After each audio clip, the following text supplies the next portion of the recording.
এক শ্রেণীর মানুষেরা বলছে বিশ্ব এগিয়ে যাচ্ছে, কিন্তু কলবের মধ্যে ঈমানওয়ালা মানুষেরা বলছে বিশ্ব এগিয়ে যাচ্ছে ঠিকই, কিন্তু কিয়ামতের দিকে, এবং এখন সেটা আরো দ্রুত এগিয়ে যাচ্ছে।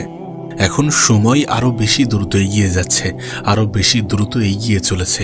এখন একটা বছর চলে যাচ্ছে একটা মাসের মতো, একটা মাস চলে যাচ্ছে একটা সপ্তাহের মতো, আর একটা সপ্তাহ চলে যাচ্ছে একটা দিনের মতো। আর আমরা প্রত্যেকেই কিন্তু এটা অনুভব করছি, আমরা প্রত্যেকেই কিন্তু এটা অনুভব করি। এই তো কিছু সময় আগে জুম্মার নামাজ পড়লেন, দেখবেন আবার জুম্মা চলে এসেছে। সময় অনেক দ্রুত চলে যাচ্ছে। আর এটা কিসের আলামত? অবশ্যই কিয়ামতের আলামত।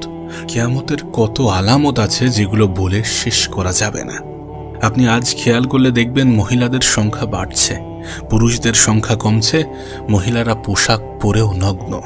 এদের সম্পর্কে নবী পাক সাল্লাল্লাহু আলাইহি সাল্লাম বলেছিলেন যে শেষ জামানায় এক শ্রেণীর নারী আসবে, এদেরকে আমি দেখিনি, মানে 1400 বছর আগে এরা ছিলই না। এদের বৈশিষ্ট্য কি? না, এরাও কাপড় পরবে, কিন্তু কাপড় পরেও নগ্ন থাকবে। আপনি গত 200-300 বছর আগেও এমনটা দেখবেন না। এই 200-300 বছর ধরে এমনটা চলে আসছে, আর এখন সেটা চরম পর্যায়ে পৌঁছে গিয়েছে। যখন থেকে পশ্চিমা বিশ্ব এই ওয়ার্ল্ডের দায়িত্ব নিয়েছে তখন থেকেই এটা ঘটছে। এটাকে ফ্যামিনিস্ট রেভলিউশন বলে। আজ নগ্নতা, বেহায়াপনা, অশ্লীলতা চরম পর্যায়ে পৌঁছে গিয়েছে। মহিলারা এমন পোশাক পরছে যেগুলো পুরুষদের পোশাক। নিঃসন্দেহে এটা কিয়ামতের আলামত। নবী পাক সাল্লাল্লাহু আলাইহি সাল্লাম বলেছিলেন যে গরিব মানুষের গায়ে পোশাক পরার টাকা নাই, পায়ে স্যান্ডেল পরার টাকা নেই, উঁচু উঁচু অট্টালিকা করার প্রতিযোগিতায় নামবে। মানুষ সুদ খাবে। একজন ব্যক্তি সুদ থেকে দূরে থাকতে চাইবে, কিন্তু তার গায়েও সুদের ছিটা ফোটা লাগবে।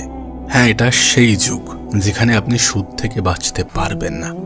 দাড়ি টুপি নিয়েও আপনাকে সুদ খেতে হবে, সুদ নিতে হবে, সুদ দিতে হবে। তার কারণ সিস্টেমটাই এরকমভাবে তৈরি করা হয়েছে, সম্পূর্ণ সিস্টেমটাই এরকম হয়ে গিয়েছে। আপনি কি করবেন? আপনি না চাইতেও আপনাকে সুদ খেতে হবে। আমাদের মধ্যে হয় আমরা খাচ্ছি, না হলে দিচ্ছি, না হলে সাক্ষী থাকছি, না হলে লিখে রাখছি। আজ আমরা যদি আশেপাশে দেখি তাহলে দেখা যাবে মানুষ মাদক খাচ্ছে এবং মাদককে হালাল মনে করে খাচ্ছে। মানুষ জেনা করছে এবং জেনা হালাল মনে করে করছে। মানুষ হত্যাও করবে। যে হত্যা করবে সে জানবে না কেন হত্যা করছি, আর যাকে হত্যা করা হবে সেও জানবে না যে কেন হত্যা করা হয়েছে। পিতামাতার সাথে দাস দাসীর মতো আচরণ করা হবে। সম্পদের জন্য সন্তান বাবাকে হত্যা করবে, মাকে হত্যা করবে। আমরা প্রত্যেকেই এটা বুঝতে পারছি যে এগুলো হচ্ছে, সময় সংক্ষিপ্ত হচ্ছে, দিন দিন মানুষের চিন্তা ভাবনার পরিবর্তন ঘটছে, এবং যেগুলো সম্পূর্ণরূপে নেগেটিভ। আল্লাহ পাকের আযাব, গজব এগুলো বাড়ছে, ভূমিকম্প বাড়ছে, প্রাকৃতিক বিপর্যয় ঘটছে, না জানি আরও কি ঘটছে। এগুলো আমরা বুঝতে পারছি, আমরা অনুভব করছি। আর একটা বড় জিনিস যেটা আগে কখনো হয়নি, সেটা এই শেষ জামানায় হবে।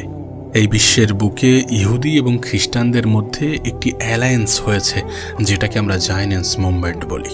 আর এটা আগে ছিল না, এটা শেষ জামানায় হবে। কোরআনেও এমনটা এসেছে যে তোমরা ওই সব ইহুদি খ্রিস্টানদেরকে বন্ধু রূপে গ্রহণ করো না যারা একে অপরের বন্ধু। কিন্তু ইতিহাস ঘাটলে দেখা যাবে যে ইহুদি এবং খ্রিস্টানরা একে অপরের সাথে মারামারিও করেছে শতাব্দীর পর শতাব্দী। এমনকি ঈসা আলাইহিস সালামকে ইহুদিরাই হত্যা করতে চেয়েছিলেন, কিন্তু আল্লাহ পাক তাকে উঠিয়ে নিয়েছিলেন। আর আজ দেখা যায় ওরা বন্ধু। এখন আপনি দেখবেন ইসরায়েলের সাথে পশ্চিমা বিশ্বের কত সুন্দর সম্পর্ক। এগুলো একের পর এক ঘটছে, একের পর এক ঘটবে, ডে বাই ডে বাড়তে থাকবে। আর কোন আলামতের জন্য আপনি অপেক্ষা করছেন? এরপর হারাজ বাড়বে, মানে হত্যাকাণ্ড। প্রথম বিশ্বযুদ্ধে মানুষ মারা গিয়েছিল 3 থেকে 4 কোটি। এরপর দ্বিতীয় বিশ্বযুদ্ধে মানুষ মারা গিয়েছিল 7 থেকে 8 কোটি। সামনে যেটা হবে দেখবেন পৃথিবীর 3 ভাগের 1 ভাগই শেষ। এমনটাই হবে ইনশাআল্লাহ।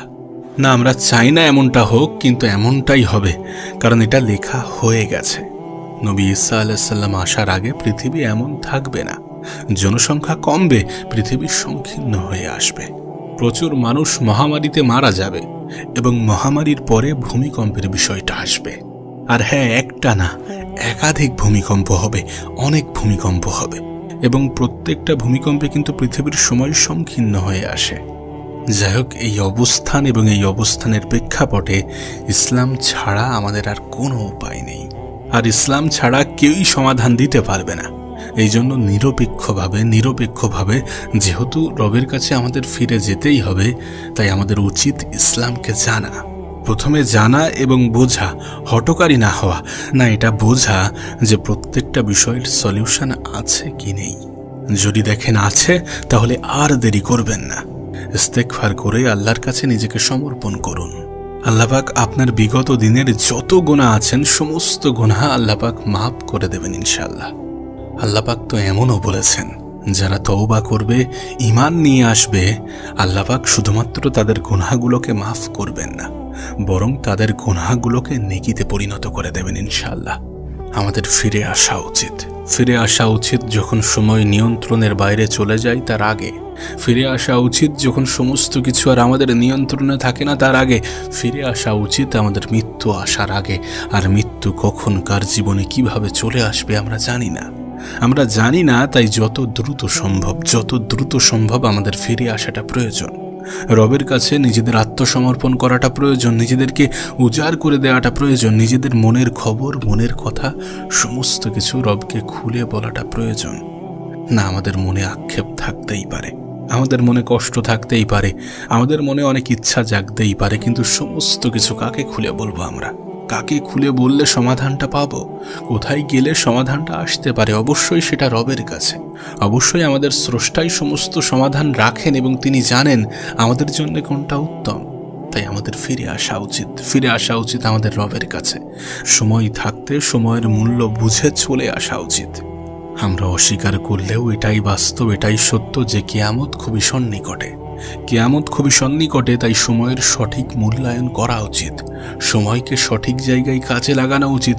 এমন কোনো ক্ষেত্রে বা এমন কোনোভাবে সময় অতিবাহিত বা অপচয় করা উচিত নয় যেখানে সময় অপচয় করার পরে বা যেখানে সময় কাটানোর পরে সময়ের মতো মূল্যবান সম্পদও মূল্যহীন মনে হয়।